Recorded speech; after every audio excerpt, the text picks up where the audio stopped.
Well, imagine looking over at the driver of a semi on the highway next to you, and you see him working on his iPad. No hands on the wheel, no eyes on the road, and no police officer that cares. Well, that is exactly what you could see in the next few years, self-driving semis. TV5's Ronnie Duncan has more on this futuristic technology that is closer to reality than you think.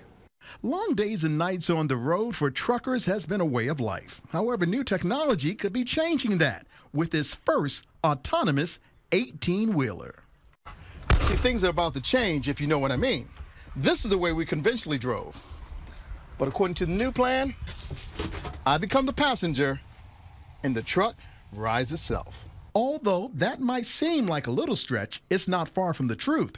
Freightliner has introduced its first fully autonomous 18-wheeler. The new system could perform with no human on board. It was a little surprising because I've talked about the fact that this is probably going to happen someday. I didn't realize it was actually being done yet.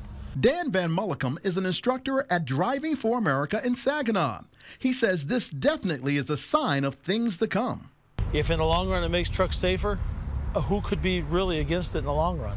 Now, this new technology is sort of going to put truck driving in the rearview mirror the way that we see it.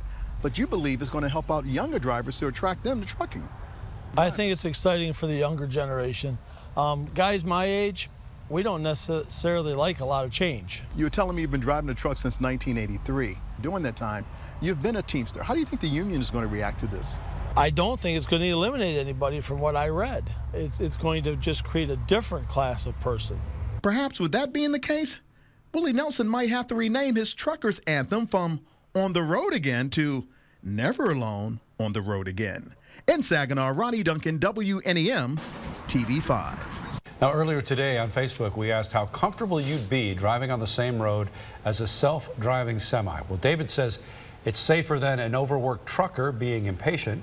But Tyrone says as a truck driver, he believes it's not going to work. Somebody will eventually get killed. It's a bad idea. Tell us what you think. Just head to the TV5 Facebook page.